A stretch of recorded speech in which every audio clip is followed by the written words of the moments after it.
Every Friday after school, my daughter and I had a ritual, a sweet stop at Baskin-Robbins. But what if I told you we're ditching the ice cream shop for something even better, making memories right here at home?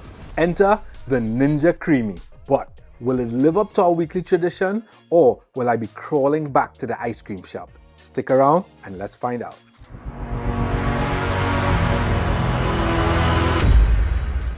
All right, so first let's talk about its size and then what came in the box. So let me get my trusty tape and I'll give you a quick measurement. This is about 6 3/4 inches across, and then front to back of the unit itself is about 10 inches. But if you take into consideration the handle that sticks out to the front, this is about just under 14 inches. So 14 inches front to back, and then about 6 3/4 inches left to right. Okay, and what came in the box is, firstly, you get 2 of these containers. I have one here, but the other one already has stuff in it, which I'll bring out later. And then you get this. So if you open this, this is the holder that you put the container in before you creamerize it, as they say. This comes with a lid and a creamerizer paddle. So the creamerizer paddle is basically these 4 blades that are in here that goes through and it crunches up the ice cream to get it into a smooth, creamy consistency. So what else comes in here is the book.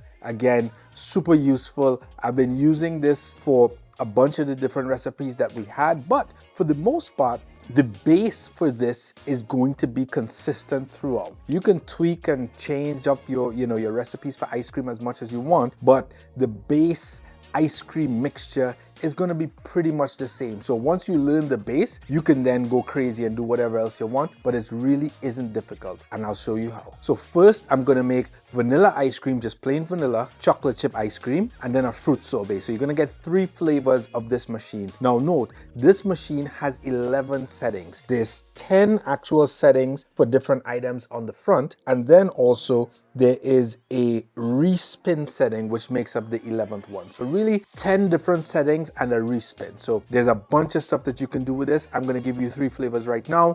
Let's go. All right, so it's been 24 hours since we've made the mixture. We've frozen the ice cream, the vanilla ice cream. We've frozen it flat. Now remember, you cannot freeze it on a tilt or on an angle, because once you get the creamerizer down in here, it's likely gonna break or snap or something bad is gonna happen. They've warned against this multiple times in the instructions. So this was frozen flat in my freezer. We're gonna take this, put it in the outer bowl, get it situated inside the machine, and then get going. Let's go.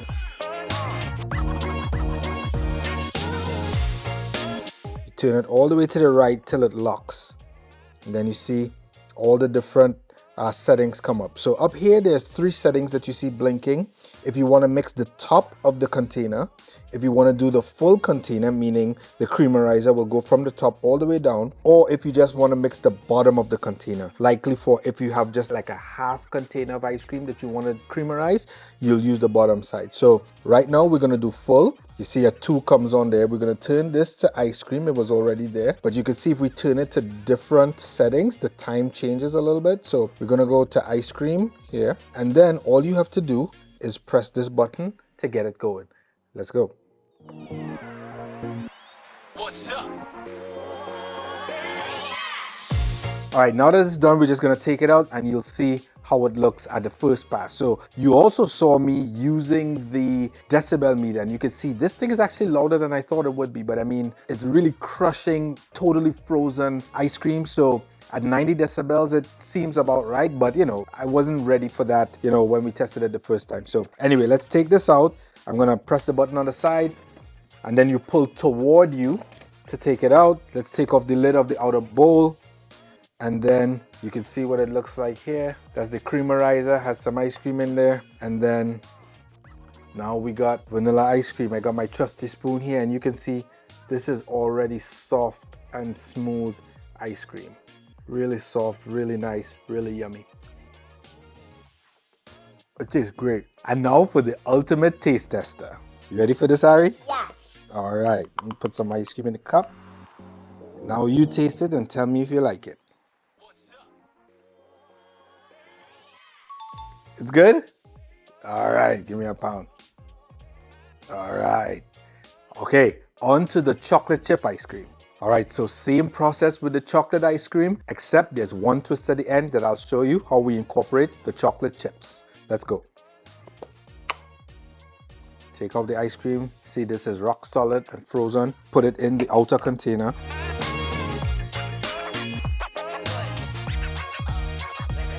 Get full, and then we go again. Same thing.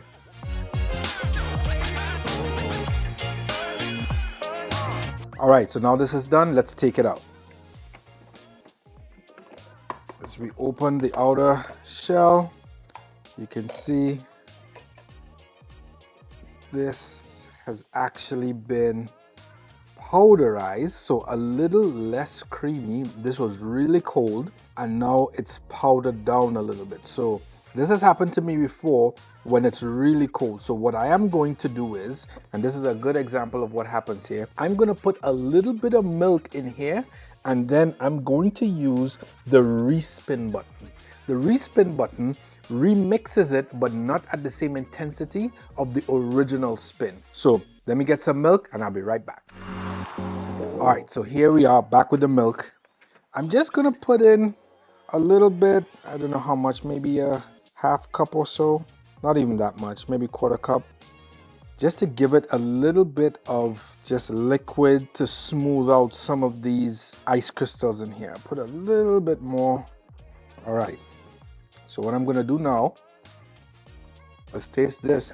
It melts in your mouth, but it's not smooth right now. So let's go. I am going to cover this back. Put this back in the outer container actually. Cover this back.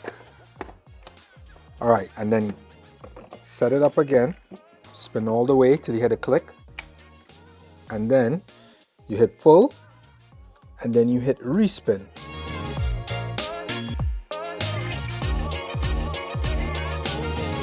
All right, let's take this out. Hit the button. It spins down. You just pull it out toward you. Then I open this out, and let me rinse my spoon out. Get this out here, and you can see, if you look at the creamerizer, and now we have smooth ice cream. Let me show you how to do the mixing, because I was originally going to do the mixing here, because this is going to be chocolate chip ice cream. So what you do is you create a hole in the middle, right, all the way down, or as far down as you could go, and then you take whatever your filling is. So in this instance, I'm using chocolate chip cookies, or I'm using chocolate chips, but you can use, you know, your M&Ms or gummy bears or whatever. The thing to note about this mixing mode is that it's not a crusher. This is literally just gonna mix all of your ingredients together. So it's not gonna crush anything hard, so you're not recommended to put any hard stuff in here. If you put hard stuff in here, it's gonna come out just as big as it went in, just so you know. So I put the chocolate chips in here, as you can see, and now let's get it back in for a quick mixing.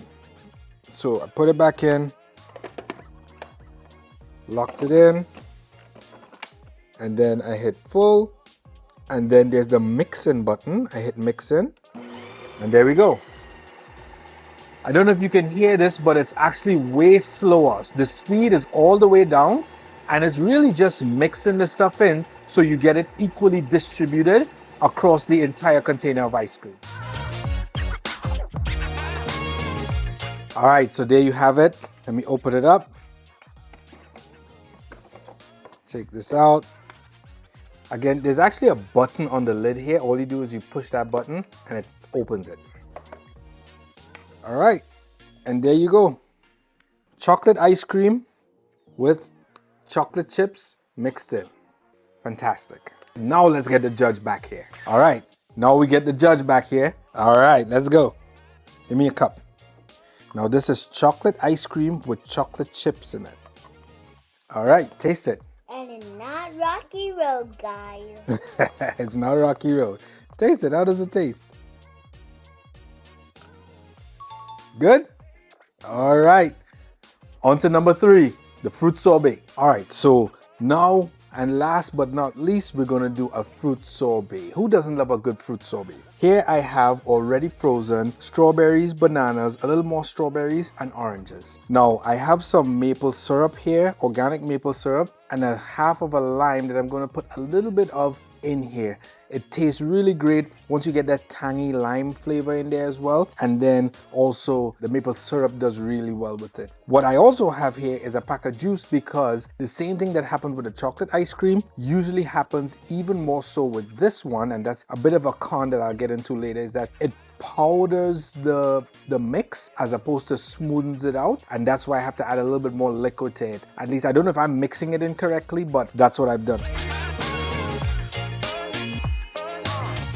All right, get that in, twist it up, then we're going to put it on. It was off for a second. We're going to go full, and then we're going to turn to sorbet, and you see sorbet is 4 minutes, so it already, based on this, makes up for the fact that it's pretty difficult and pretty hard. It's going to spin it for more than the 2 minutes to make ice cream. So all right, and then you just press the middle and let's go.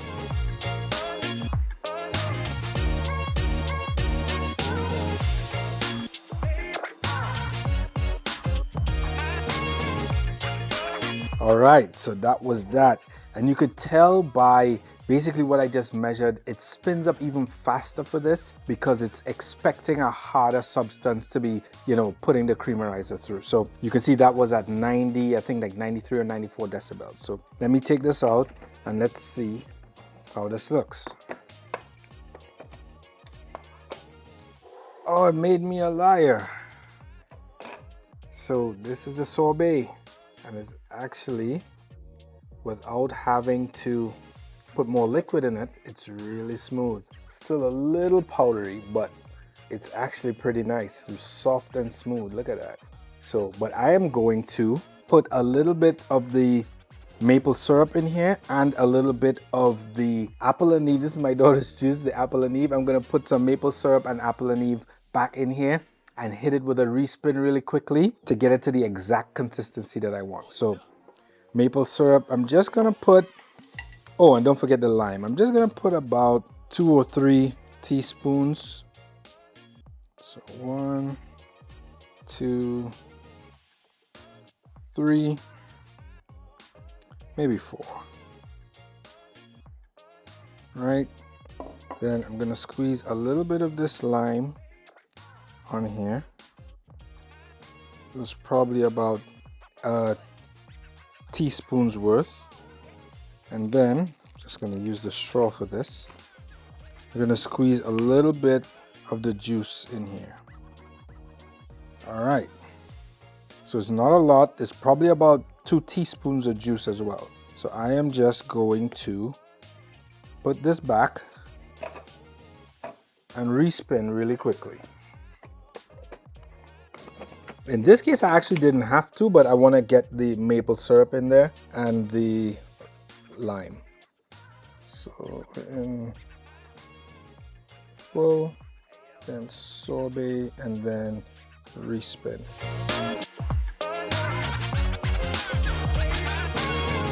All right, let's take this out. Let's see what we got. Oh, fantastic. Take a look at this.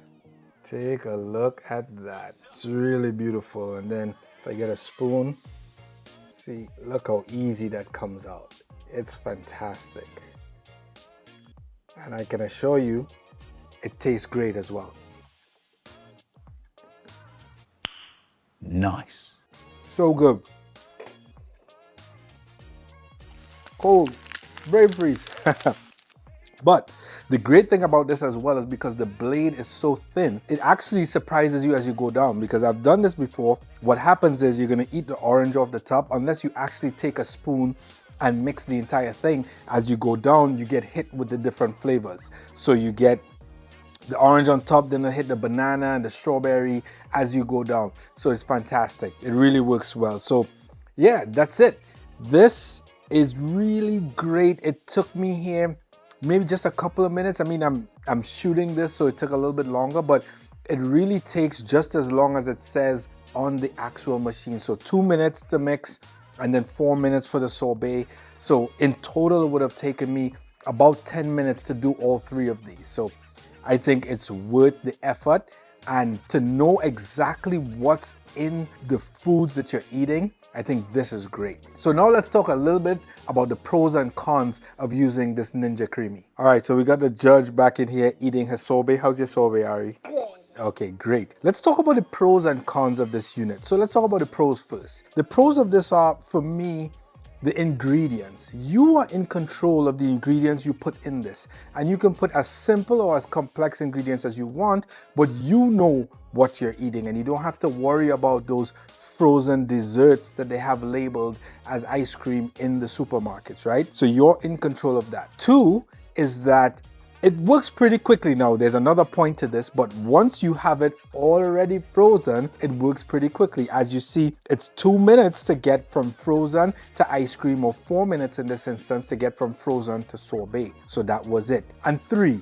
there are 10 different modes, 10 different things that you can make with this one machine. You can make smoothie drinks, you can make ice cream, you can make sorbet, you can make gelato, you can make a bunch of different things. So I think the options are endless, and you can do a bunch of different things with this machine that makes it great for any household. Now let's talk about the things I don't like. First and foremost, it takes 24 hours. So you have to plan a little bit. You have to know you want to eat some ice cream, or just make a bunch of stuff and put it in there. Now you can see I have 4 containers. I have these 3 and the one that I showed you in the very beginning. It comes with 2. So to have things prepared and ready in different containers, I bought 2 extra containers. So that way I can have 3 things ready to go. So if ever we want to eat it, we could just take it out, run it through the machine, and we're good to go, right? So that's one of the cons. You have to plan in advance. You can't be spontaneous with your ice cream.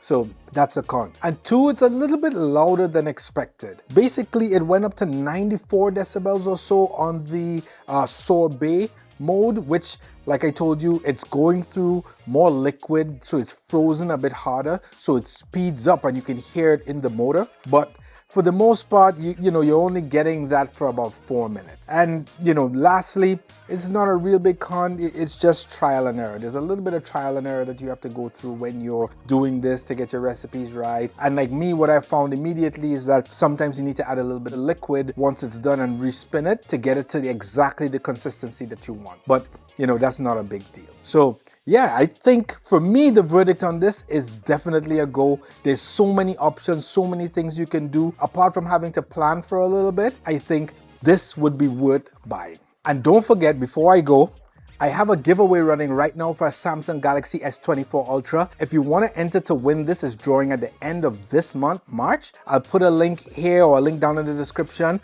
for you to click to enter this giveaway. You don't want to miss it. It's an S24 Ultra. It's a really great phone, and I reviewed it in the video in the description. So that's all I got.